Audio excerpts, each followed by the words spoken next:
Hi, I'm Jenny and I'm 27 years old. 3 years ago, I married Hugo, who is the most wonderful person I've ever met. He's kind and funny, and he makes me feel really good every single day. But there's a bit of a snag. His mom, Maria, isn't exactly my biggest fan. She's always had it in for me ever since we met. I get it though.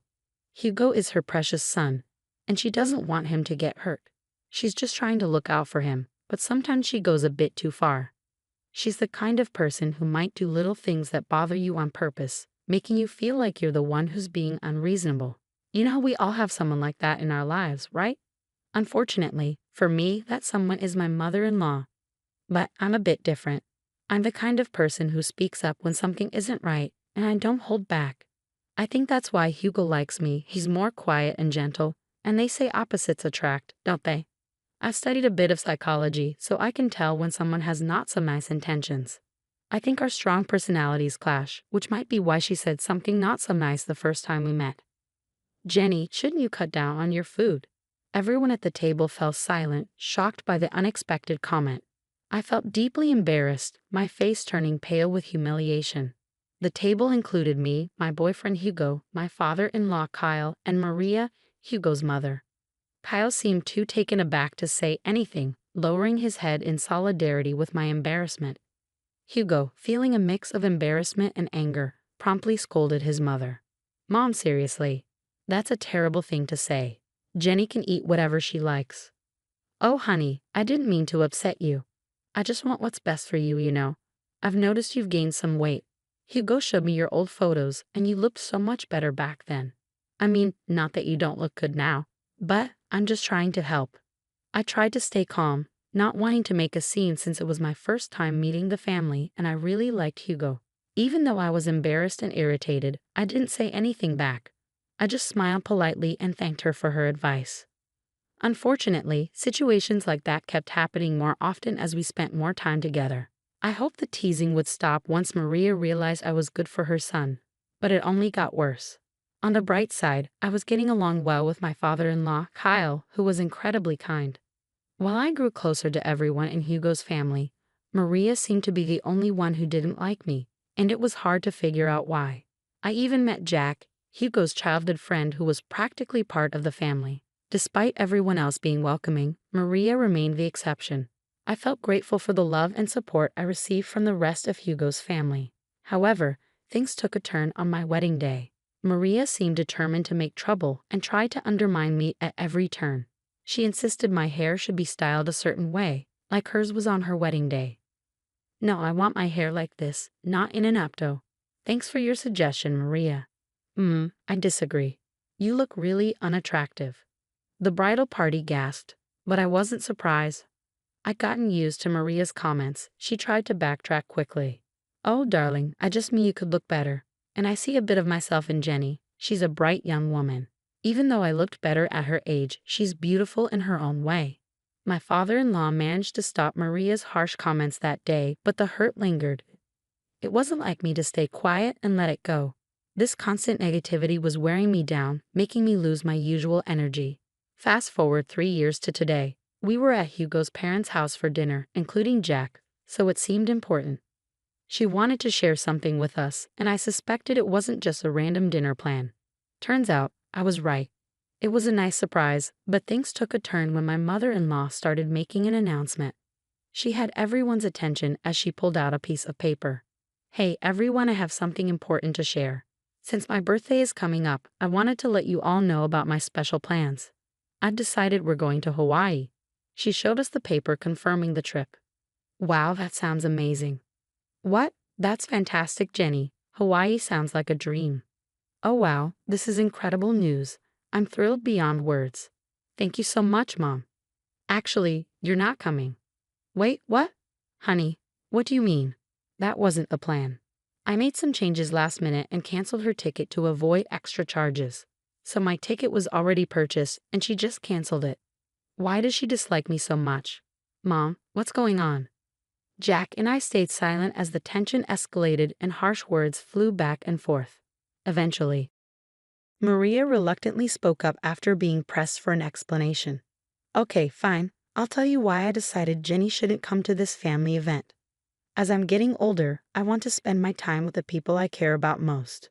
Unfortunately, Jenny isn't on that list. Seriously, Mom, that's so hurtful. There's nothing wrong with me. Don't disrespect me. I'm just saying, well, Jenny isn't technically family since she's not related by blood. By that logic, Jack shouldn't go either, right? He's not technically family, as you're saying. But we all know that's ridiculous. He's part of the family. And since Hugo and Jenny got married, she's family too. Well, Jack is different. He's our precious angel. He's always been here, but Jenny hasn't. That's why I'm not comfortable with her coming on the trip. It's my birthday, so I get to decide. Come on, Jenny, we're leaving now.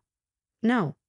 When I firmly said no, it grabbed everyone's attention, including Maria's, who had been trying to hide a smile. But when I spoke up, her smile vanished. Maria, you've made it obvious from the start that you don't like me. I've put up with your behavior for 3 years. Do you really think we don't notice how you act? You're a narcissist. Watch your tone, young lady. You're in my house. And I won't be staying much longer. Actually, I'm leaving right now. But before I go, I need to say something. I looked at my husband, whose eyes were filled with anger as he stared at his mother. Sweetheart, I love you more than anything, and I've tried to make this work for so long. But it's clear now that your mother will never accept me into this family, no matter what I do. She'll always have a problem with me. You should go on this trip. It's important and you can't miss it. Despite how difficult your mother can be, she's still your mother, and you love her. So you should go. Don't worry about me. I'll be okay. Then I turned to my mother-in-law, whose mouth hung open in shock at my words. And as for you, I'm sorry to say, but I love your son, and I'm not going anywhere. You might try to push me away, but I'll always be here. Even when you're in Hawaii, you'll still be thinking about me because, let's be real, I think you're obsessed with me. How dare you? I should slap you right now. I'm not finished. You are obsessed with me. You're obsessed with tearing me down. And I can't understand why when I've only shown you kindness and patience, even when you didn't deserve it. But enough is enough. If you don't want me to go to Hawaii with you, fine. If you don't think I'm part of the family, fine. But I'll always be here. As long as I'm alive, I'll be here for Hugo, Kyle, and even Jack. But never for you. At that moment, I realized I finally silenced her. She stood there with her mouth hanging open, seemingly at a loss for words. For once, I'd managed to keep her quiet. I said my goodbyes to the rest of the family, gave my husband a kiss on the cheek, and headed towards the door. Let me drive you home at least. I can't let you take a cab. Please don't worry about me, honey. I love you and thank you for loving me, but I'll be fine. You have a trip to plan. All right, if you say you'll be okay, I'll trust you. Oh, don't forget your purse. Ah, my purse. I left it in the kitchen. Later on, Maria went into the kitchen, maybe to take a moment after the intense situation.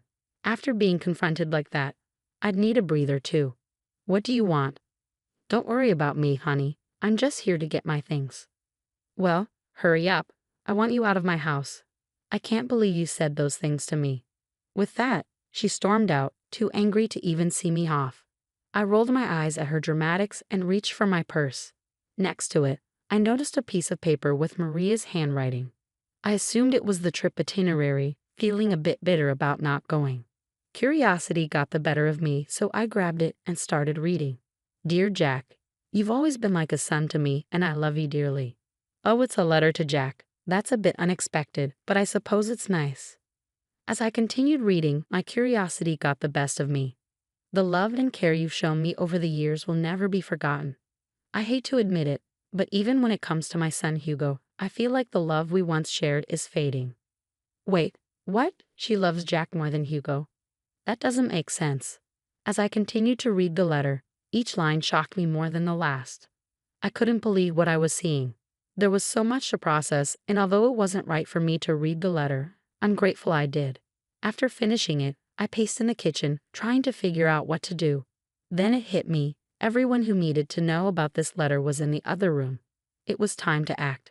I read the letter again to confirm I had seen. Yep, it was the same shocking content. I walked back into the dining room, where only 3 pairs of eyes met mine. Jenny, I'm so sorry for what Maria is putting you through. Don't worry, you're coming to Hawaii with us. She's just going through a rough patch, but I'll talk to her and make her change her mind. I don't know what's gotten into her lately, but I'll fix it, Kyle said. Kyle, please don't worry about me. I'm fine. Actually, I found something interesting that I need to share with everyone, especially Hugo. Hugo and Jack looked concerned. Hugo might have thought I was about to ask for a divorce. Whenever I complained about his mother, he'd agree and wonder how I put up with it. I always told him it was because I loved him too much to leave and that I'd go through anything for him. I noticed Maria wasn't here. Where is she? She needs to be part of this too. I mentioned earlier she seemed a bit off after your confrontation.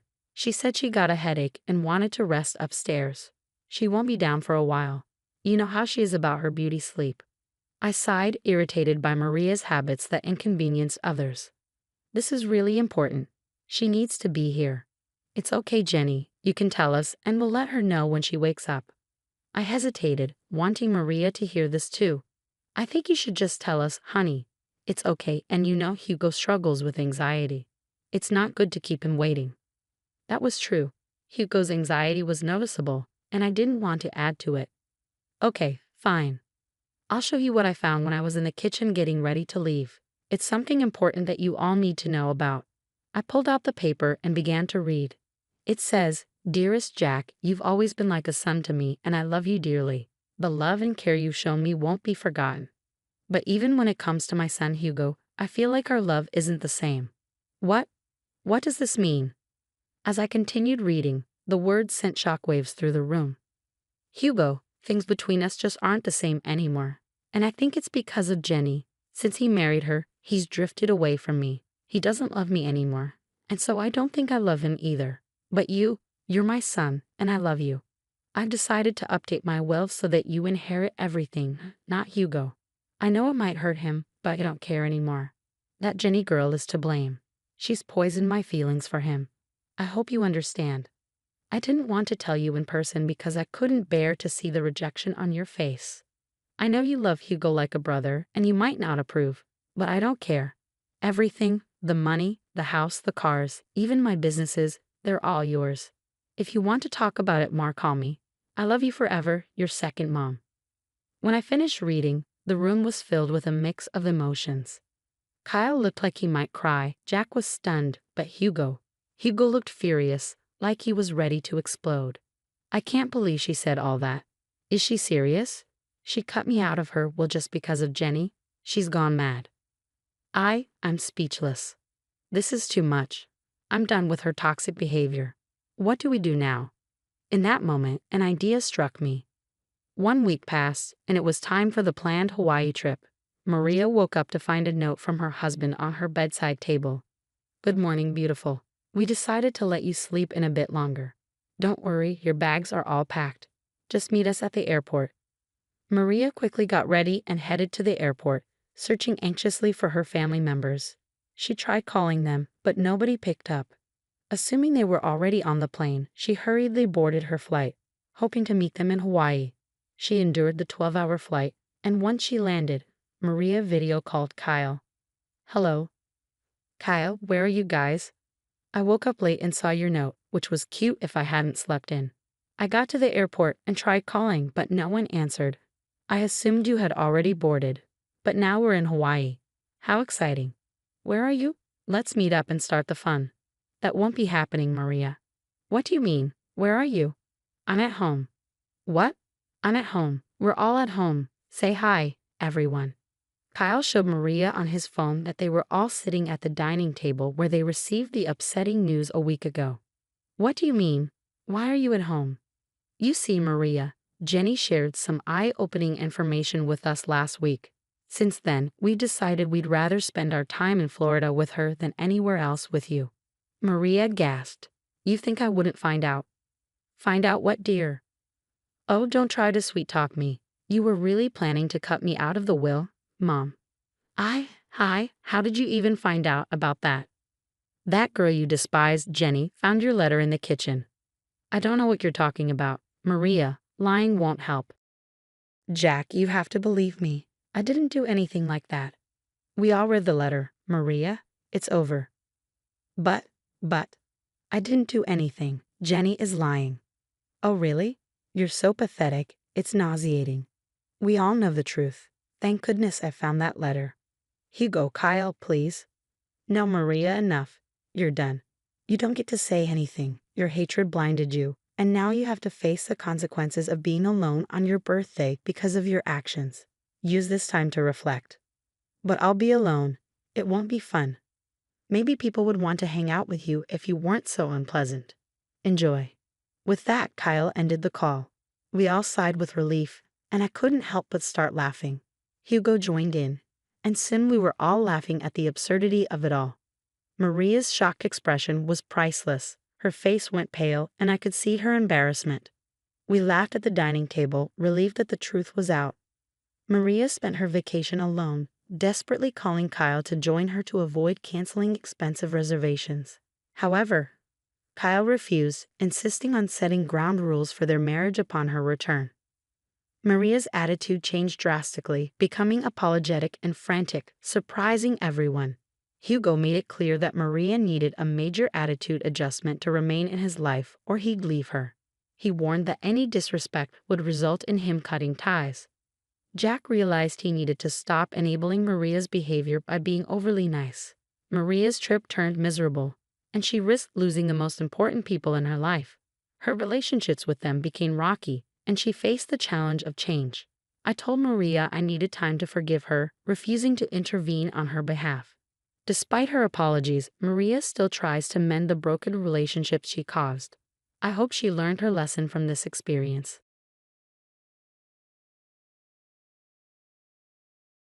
I cared for her for 5 years, but my mother's sobs could be heard from the audience as tears welled up in my husband's eyes. He's done nothing for all this time, yet he plays the good son so well. I'm the only one who knows the truth. You better realize this, John. I started, playing the audio evidence that would reveal my husband's true nature. My name is Sarah. I've been married to John for 7 years now. Currently, we live as a family of 3 with my bedridden mother-in-law. 5 years ago, her illness forced her into a bedridden lifestyle. My father-in-law had passed away before I got married, so there was no one else to care for her. At the time, John's work wasn't going well, and we were struggling to make ends meet. So he asked if we could live together with his mother, and she agreed. Feeling guilty about relying on her, I decided to take care of her while also working a part-time job.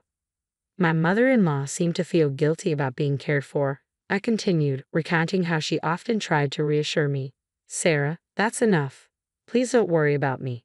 I always encouraged her with a strong will, I recalled. When she said this with a troubled smile, I replied, "What are you talking about? I'm indebted to you, mother-in-law. But it must be hard with both work and housework, plus taking care of me." "I don't want to burden you anymore, Sarah," she insisted. "It's not a burden at all. I want to be with you. That's why I'm doing this on my own accord." I reassured her. "But you should have your own happiness. Being able to talk to you every day like this is my happiness, so don't worry about it." Tears welled up in mother-in-law's eyes as she whispered a small thank you. There's not much that I can do, yet she always expresses her gratitude like this. Ever since we got married, my mother-in-law has been very kind to me, so taking care of her is not a burden at all. In fact, it feels like my mission. While I do enjoy caring for her, there's one thing I'm not satisfied with in my current life. My husband, John. He's what you'd call a traditional type who thinks housework is a woman's job. He wasn't that bad when we got married, but since we started living with his parents, he's become increasingly selfish. He doesn't contribute much to the household expenses, but his entitlement is as high as Everest. For instance, when he comes home, he starts yelling if I don't greet him at the door. "Hey Sarah, I'm home.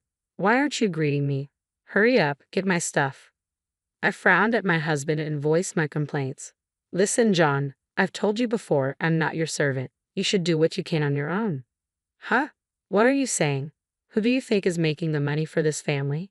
"Yes, it's true that you're providing for us, but I'm also doing my part. I'm working part-time. Despite that, you speak to me like this." "Shut up. Your earnings are just peanuts. You can't survive without me, so don't you dare defy me. And you? You can't even contribute properly to the living expenses. The only reason we can live in this house is undoubtedly thanks to your mother." At first, I would fight back, but my husband started threatening divorce every time we quarreled. "Watch yourself, Sarah. Keep this up and we'll get a divorce, got it? Please, not so loud. Your mother is in the other room." "Shut it. It's all because you're so insolent. Understand this. You'd be the one in trouble if we divorced." Do you get that? Just lower your voice and don't always talk about divorce like that. Yeah, right. You would have nowhere to go if we got divorced. Besides, there's no company out there willing to hire a scrub like you full-time, Sarah. Stop talking like that. Just shut up and listen to what I'm saying. You idiot. You're so slow. Honestly, I was more than ready to divorce my husband, but when I thought of my mother-in-law, I couldn't bring myself to go through with it. You can always talk to me if you're troubled, Sarah. You're my precious daughter, my mother-in-law would reassure me.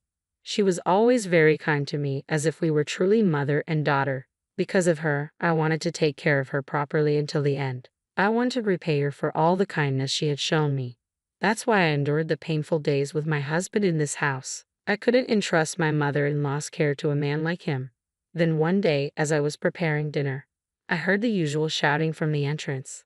Hey Sarah, I'm home. Come out and greet me. I'm using the stove right now and can't leave it. What, are you kidding me? What kind of wife doesn't prioritize her husband? My husband, who had lost his patience, stormed into the living room. Hey, what are you thinking? I always tell you to greet me when I come home. Why don't you understand? As you can see, I was just frying something. I don't care. You should have timed it to be finished when I come home. You're useless.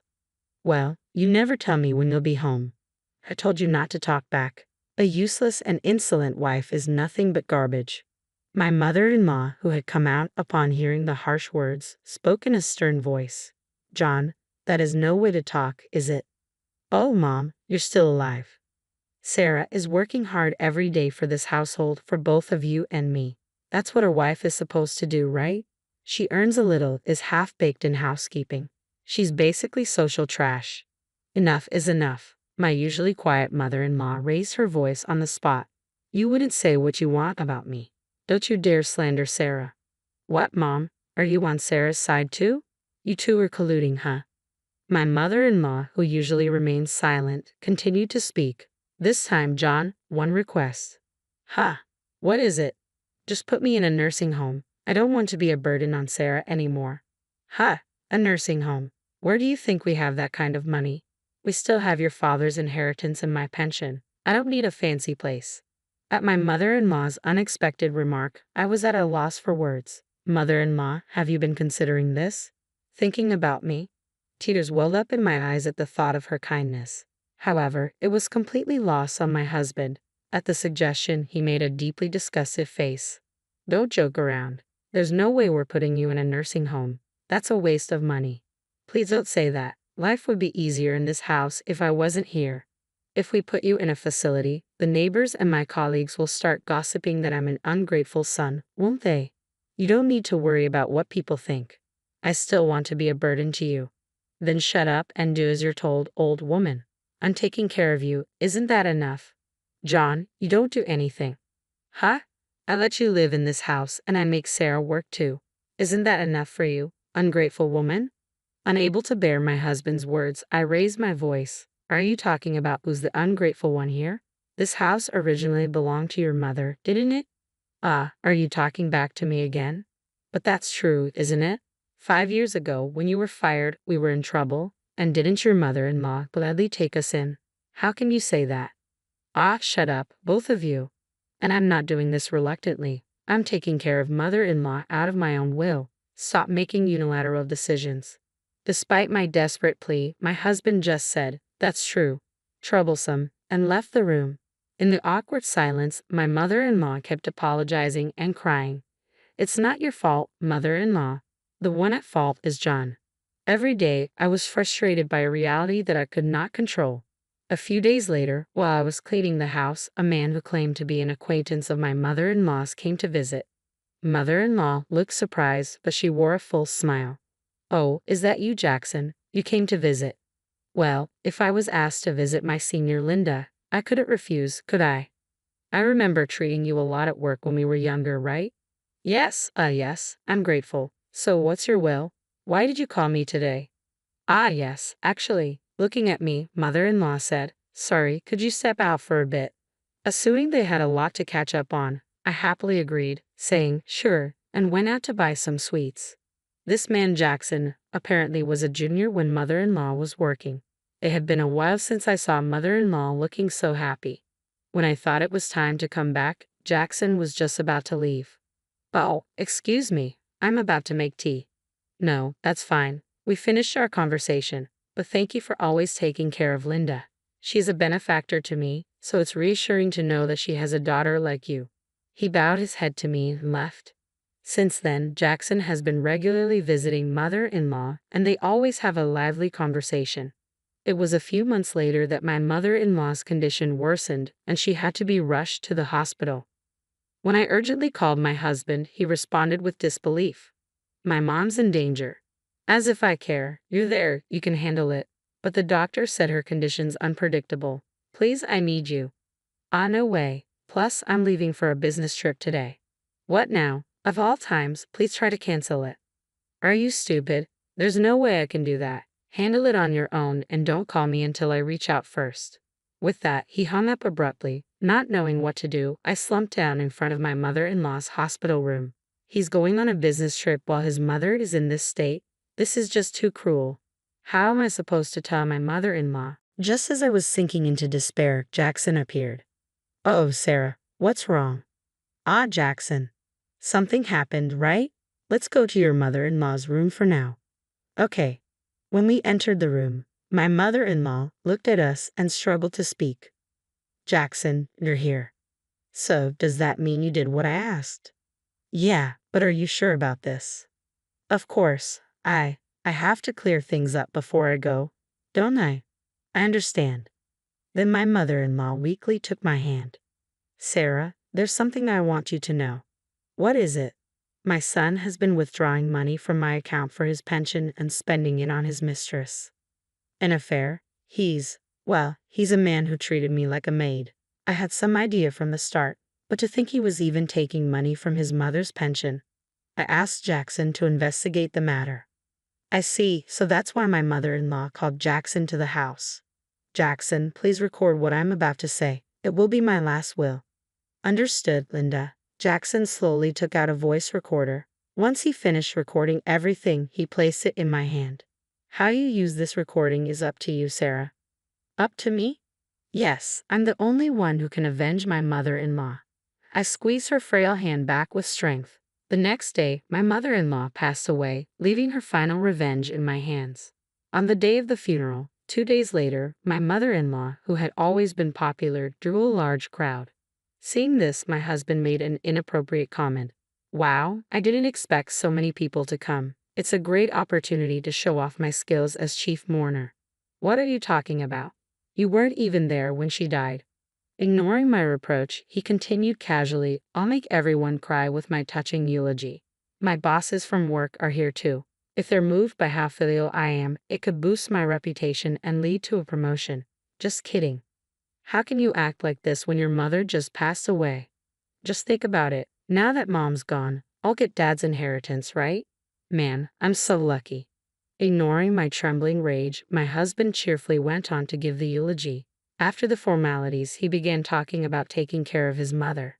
Then, with tears in his eyes, he said, I have devoted myself to caring for my mother for 5 years, but in vain. She has passed away. But I have no regrets. I am proud that I could support my mother until the end. At my husband's eulogy, sobs could be heard from the audience. Perhaps pleased with the reaction, my husband continued to speak indefinitely with a touch of drama as if he had always been a dutiful son. The attendees, oblivious, listened to his story with tears in their eyes. Thank you all for today, he concluded.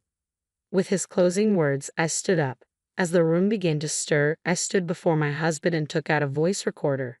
What are you doing? Ignoring my husband's restraint, I raised my voice to the attendees. Ladies and gentlemen, finally, please listen to this recording.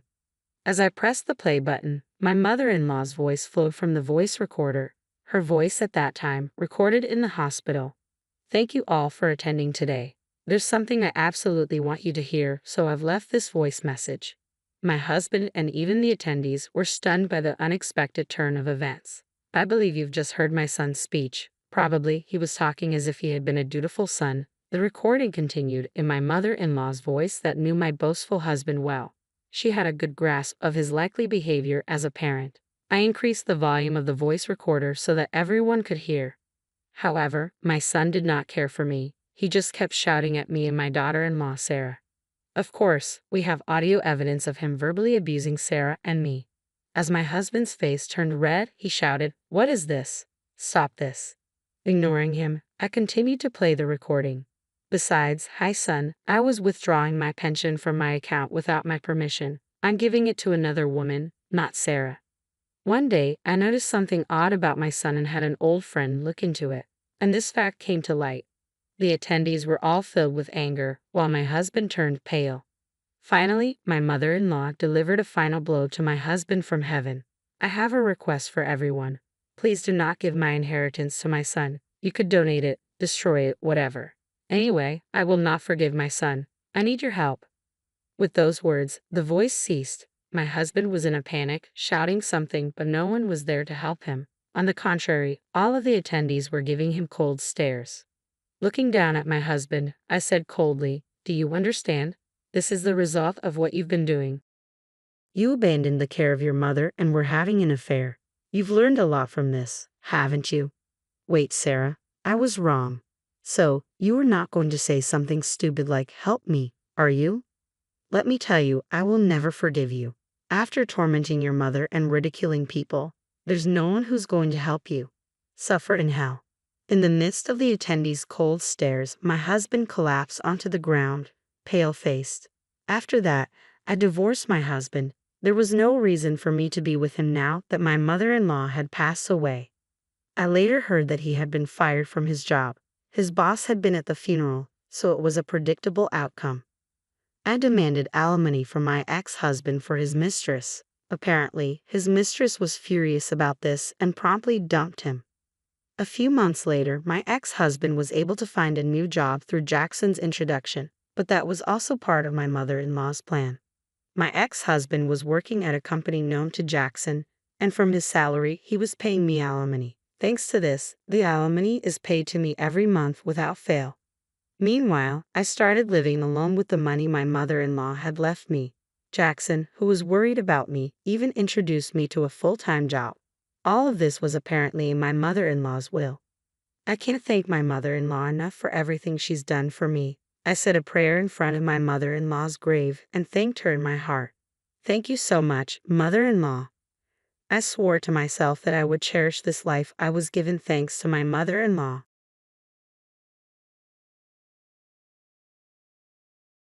How many times had I endured such cutting remarks? It seemed as though my worth was constantly questioned, my abilities scorned. I had entered into marriage with sincere affection, believing in the promise of happiness together. But as time wore on, that love faded into the ether. Instead, my husband's authoritative demeanor grew more pronounced with each passing day, burdening me even with the care of his own mother. I found myself teetering on the precipice of both physical and emotional exhaustion. If this trajectory persisted, I feared for my sanity. Yet, in my darkest moment, an unexpected beacon of support emerged. My own mother-in-law, the very person whose care had become an additional weight on my shoulders. I'm happy to rewrite it for you. My name's Mary Wagner, and I'm 30 years old. After finishing university, I landed a job at a publishing company. However, I bid farewell to my career upon tying the knot, embracing the role of a full-time housewife. Friends often express their envy, assuming I must lead a charmed life. "How fortunate you are to be a homemaker.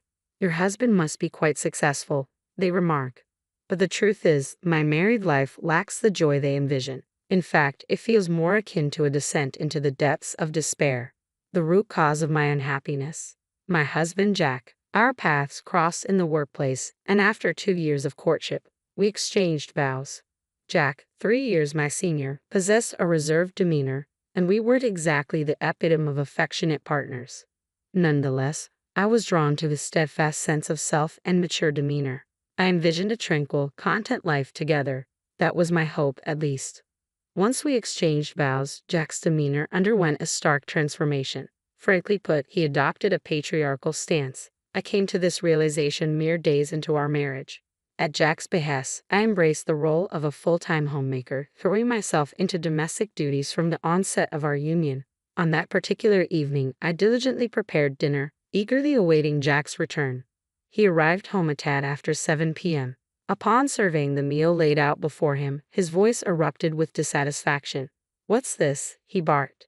"It's a casserole with salad and a side of soup," I responded hesitantly. "Don't toy with me. If you're catering to your weary husband, it ought to be a lavish spread. Your past successes are no excuse.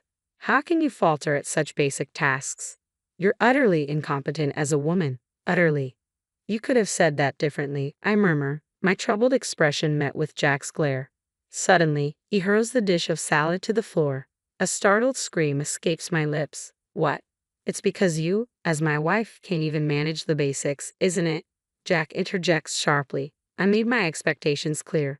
There's no need to disrespect the food like that. Shut up. Instead of making excuses, use that deficient brain of yours to consider how to better fulfill your role as my wife, you fool.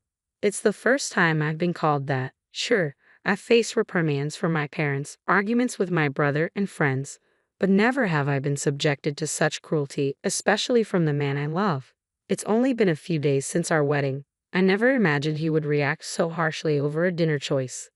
Nevertheless, as a housewife, I remain financially reliant on him. I can't risk defying my husband. As a newlywed, my utmost desire is to avoid upsetting him. Since that incident, I've been tiptoeing around him, careful not to trigger his anger. I meticulously ironed every piece of laundry, prepared the simplest of meals like loaded potato soup, and seasoned side dishes to perfection. Not a single hair must be left on the floor.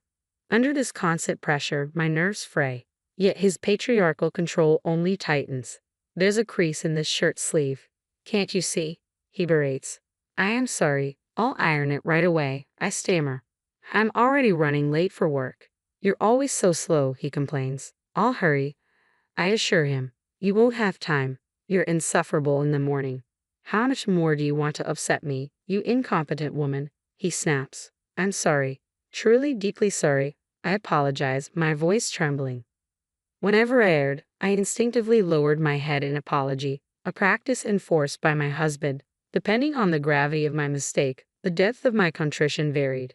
Sometimes a mere bow would suffice for forgiveness, but for more serious transgressions, kneeling was required. And in moments of repeated mistakes, he would ominously present me with a completed divorce document. It's astonishing how quickly one can become accustomed to such treatment. After a year of enduring this cycle, I began to internalize a sense of utter worthlessness. Yet I couldn't bear the thought of divorce, especially in my current state of unemployment. I couldn't shatter my parents' joy over our marriage by admitting to such a failure, especially not after such a short time. The prospect of enduring perpetual reprimand from my husband filled me with despair for the future. As usual, I was in the midst of preparing dinner, anticipating his return. My daily ritual involved completing the meal by 7 p.m., ensuring it was ready for him to enjoy whenever he arrived. The moment the front door creaked open, I began setting the table. If I failed to finish before he sat down, it would inevitably lead to another round of apologies. Typically, my husband would take his seat in silence, but on this particular day, something felt different. As he loosened his tie, he initiated a conversation. "Mary, we're moving to my parents' house this weekend." I paused, puzzled. "Your parents' house? You mean your mother's place?" He nodded. "Yes, that's correct." "Have everything packed by then?" I couldn't help but inquire. "Why the sudden change, Jack? You've always been adamant about not returning to your parents' house." His icy stare silenced my probing, and after a momentary pause, he spoke. "My mother had a fall, and living independently has become too challenging for her." My concern surged. "We should go to her immediately. She's been in the hospital for a week. We'll move once she's discharged this weekend," he explained. "I understand now," I replied quietly. "But why the sudden change? You've always resisted returning to your parents' home." "Can you guess why?" he remarked with a chilling edge. "I can't deny the allure of potential inheritance," he confessed, his tone betraying a hint of satisfaction. "You see, my father was an ordinary man, but my mother's family is wealthy. She has a substantial amount of money." "What does that have to do with her current situation?" I questioned. His lips curled into a calculating smile. "If I play the devoted son during this ordeal, perhaps I'll be in line for a significant inheritance. If we, as a couple, rush to her side, I'm confident she'll be inclined to bestow the entire inheritance upon us." "Isn't that a bit disrespectful?" I dared to question. "Shut up. You're being supported by me, so just listen quietly," he retorted sharply. I am sorry, I stammered, cowed by his outburst. The air was thick with tension as his words echoed in the room, leaving me feeling small and powerless. Instinctively, I offered my usual apology. With a triumphant air, he declared, "Listen, from now on, you'll be taking care of my mother. You'll work as a maid in my parents' house for the rest of your life." I faltered at his words. Is that what you mean?" I ventured to ask, but he cut me off sharply. "Don't argue. Who do you think is providing for your current lifestyle? It's all thanks to me, isn't it? Depending on how well you care for my mother, our inheritance could be affected. So don't neglect your duties. Understand?" Pressured to respond, I murmured softly, "Yes." His satisfaction evident, he flashed a smug smile before beginning his meal. Forcing me into the role of caregiver solely for the sake of his mother's inheritance, my husband doesn't regard me as his wife. To him, I'm merely a housemaid. Though I was aware of this truth, hearing it explicitly was a jolt to my senses. Yet I lacked the courage to challenge him. In a way, I felt as though I had been brainwashed, my own aspirations erased. The following day, following my husband's orders, I started packing our belongings. A week later, as directed by him, we relocated to my mother-in-law's residence, coinciding with her discharge from the hospital. On the day of her discharge, Jack didn't show up at the hospital, citing work obligations. Consequently, I was the one accompanying my mother-in-law home. During our journey back, she offered an apology. "Mary, I'm truly sorry. It's because of me that you're going through all of this. Don't worry about it.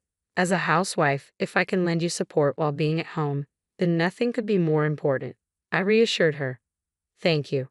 But are you not bothered by how sudden this all is?" she inquired. "Well, the packing was a bit rushed, I suppose," I admitted. "I can imagine. Even I was taken aback by Jack's decision to move in with us.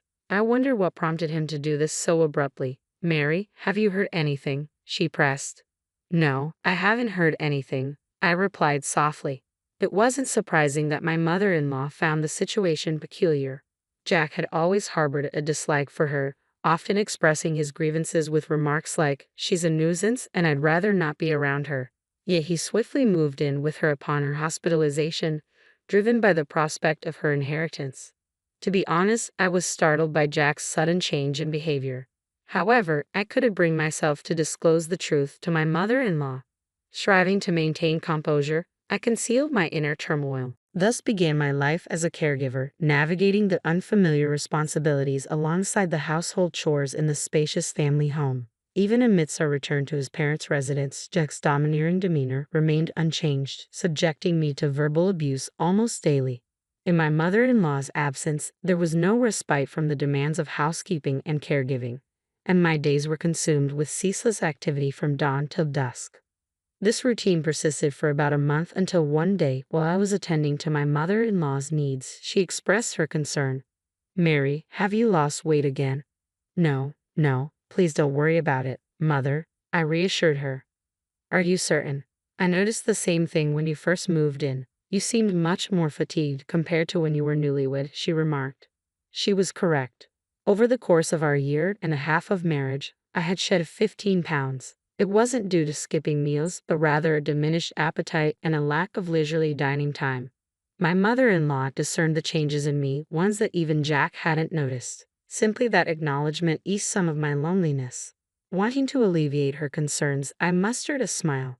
"Don't fret over me, Mother. Just sharing these conversations with you each day brings me joy. Mary, let's steer away from this gloomy talk. Shall I attend to your other hand, Mother?" I suggested, attempting to lighten the mood. "Oh yes, please," she responded. Just as I began to assist her, my phone abruptly rang. "It seems to be Jack," my mother-in-law observed, causing my body to stiffen. Jack insisted I answer his calls promptly. However, with a wet towel in hand, I couldn't respond immediately. Yet I knew any delay would provoke his anger. Utilizing my elbow, I managed to tap the answer button and switched the call to speaker. "Hello," I greeted hesitantly. Instantly, a barrage of angry shouts erupted from the other end of the line. "Hey, don't play games. Why didn't you answer immediately?" Jack demanded furiously. I'm sorry. I was a bit preoccupied," I stammered, bracing myself for his wrath. "What? A maid should answer on the first ring. But I was occupied and couldn't," I explained. Didn't I always tell you not to talk back? You're so frustrating. Why are you so incapable? Jack's voice seethed with anger. I'm sorry, I apologize meekly. Are you ensuring the old lady is properly cared for? The inheritance hinges on your performance. Do you understand? He pressed. Being humiliated in front of my mother-in-law filled me with shame. Jack continued to hurl insults, branding me incompetent and bothersome before abruptly ending the call. Following Jack's tirade, a weighty silence engulfed the room. It was my mother-in-law who broke it. Mary, was that Jack? Does he always speak to you like that? Yes, but it's my fault. I am incompetent, I admitted quietly. What nonsense is that? You're such a kind and wonderful girl, Mary, she reassured me with sincerity. Mom, I can't ignore this, Mary. It's time to take a stand. Huh. My mother-in-law then proposed a plan. Following her lead, I gathered all of Jack's belongings and deposited them in the yard before locking the front door. Together, we awaited Jack's return. Several hours passed before we heard noises from the entrance. It was likely Jack, but the locked door remained impassable. Ignoring the intercom's persistent chimes, I followed my mother-in-law's instructions. Eventually, my phone began to ring. It was Jack. Switching the call to speaker, I answered, "Hello." He began shouting immediately, "Hey, stop playing games. Open the front door this instant." "I can't do that." "What? What do you mean?" "This is your mother's directive." Unable to grasp the situation, he continued to shout, "Stop messing around and open it now." In response, my mother-in-law's voice rang out, cold and resolute, "The one who's messing around here is you, you fool." Mom, I always knew you were distant, but I never imagined you would treat your wife like this. No, that's not. I sensed something was amiss when you suddenly moved in to exploit your wife and rely on inheritance. How could you lead such a disgraceful existence? My mother-in-law admonished. No, that's not true, Jack protested. What's not true? I have no intention of leaving you any inheritance. If you understand, get lost. This is my house. You will never be allowed back in. Flustered by my mother-in-law's accusations, Jack began pounding on the door. Through the phone, I could hear him pleading, "Please do something. I have an ally in my mother-in-law. I won't be manipulated any longer," I declared with resolve. Addressing Jack firmly over the phone, I stated, "I want a divorce. I can't continue with you any longer." "What?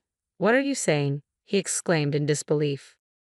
"Enough. I refuse to remain married to a man like you any longer. I refuse to squander my life. I refuse to sacrifice my own happiness for yours," I declared resolutely. Don't be ridiculous. You can't live without me," Jack protested. "There's nothing I can't handle. No matter how difficult it may be, it's preferable to being with you. I will conquer any obstacle. I no longer require your presence in my life. I refuse to tolerate garbage like you," I retorted firmly. With that, I abruptly ended the call and blocked his number. His shouts could be heard from outside, eventually turning into cries of despair. My mother-in-law reported his disturbance to the authorities. Due to his disruptive behavior, he was escorted away by the police. Using the divorce papers he had previously provided, I initiated formal proceedings to end our marriage. Additionally, I pursued legal action against him for the mental and physical anguish he had caused me. With my mother-in-law's support as a witness, the legal proceedings progressed smoothly. After compensating me with a lump sum, Jack's savings were depleted. Furthermore, his employment was terminated by his company upon discovering his police record, relegating him to a lower position. Naturally, my mother-in-law declined to leave her inheritance to Jack. After consulting with a lawyer and honoring my mother-in-law's wish to entrust everything to me, it was agreed that she would transfer approximately $1 million to me annually. I continue to provide care for my mother-in-law in her home. It's the least I can do for her now. Mary, I'm deeply sorry for always burdening you. Even after divorcing Jack, you're still here caring for me. Why do you say that, Mom? I should be the one thanking you. Truly, I feel blessed to have a daughter like you. The feeling is mutual. Let's continue to support each other, all right? My life alongside my mother-in-law is now filled with more joy than I could have imagined. I'll strive to do everything within my power for her until the end of her days.